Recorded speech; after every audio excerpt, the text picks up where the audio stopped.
quel public le musée du Louvre vise-t-il aujourd'hui? Alors, il vise plusieurs publics. Il vise d'abord et avant tout le public du territoire. Si le Louvre est venu à Lens, c'est vraiment pour le territoire et pour ses habitants. Donc notre premier public, ce sont eux. Ce sont les habitants du territoire. Ceux qui attendent le musée, mais aussi ceux qui aujourd'hui pensent que ce n'est pas pour eux, que c'est bien pour leurs enfants, etc. C'est tous ces publics-là que l'on veut faire venir et que l'on veut convaincre. Un musée d'art, c'est un endroit où on a du plaisir, c'est un endroit où on a du bonheur, c'est un endroit d'émotion, donc c'est un endroit où dont tout le monde peut retirer quelque chose. Donc ça, c'est notre premier public. Derrière, nous avons le public euro-régional que nous voulons drainer vers le musée pour lui faire finalement découvrir le territoire et la région, en fait, toutes ses richesses, la richesse des musées, la richesse aussi du patrimoine industriel, parce que le classement au patrimoine mondial de l'humanité du bassin minier, c'est quand même aussi un atout très très fort. Donc tout ça, et ensuite un public international au sens beaucoup plus large, auquel là aussi nous aspirons à faire découvrir le territoire.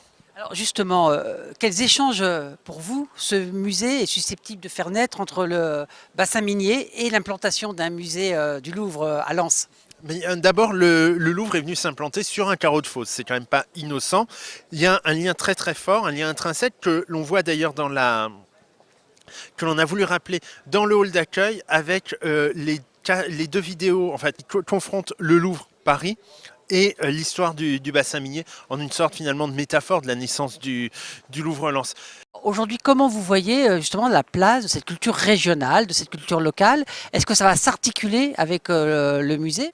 Nous sommes un musée qui est dans son territoire, nous sommes un musée qui est à l'écoute de ses visiteurs, à l'écoute du territoire et donc très très attentif à la culture locale, à la culture régionale.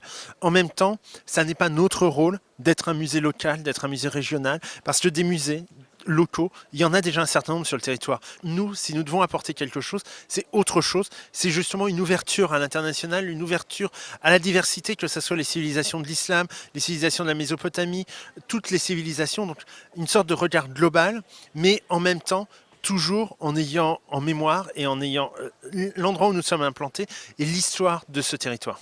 On est aussi dans un parc et dans le parc il y a, ou plutôt il va y avoir très bientôt, parce qu'il n'est pas tout à fait fini, des plots, des indicateurs consacrés à l'histoire de la mine et aidant à regarder le paysage environnant. En revanche, pour ce qui est de l'histoire de la mine dans le musée, non, ça n'est pas notre lieu.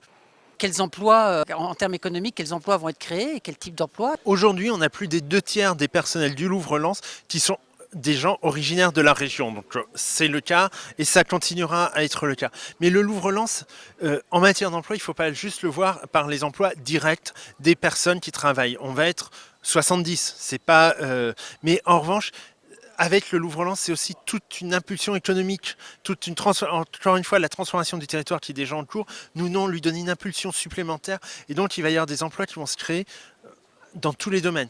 Dans le domaine de l'hôtellerie, de la restauration d'abord avec les touristes, mais aussi dans plein d'autres domaines. Effectivement, dans le domaine de l'art, parce que nous espérons attirer des entreprises du numérique culturel, par exemple, mais aussi dans des domaines qui peuvent avoir l'air très très loin du musée, mais pour lesquels, parce qu'en parlant avec la Chambre de commerce, par exemple, on se rend compte que la seule implantation du Louvre devient un avantage pour les entreprises du territoire, parce qu'elle facilite finalement la négociation avec les clients, elle facilite la vente.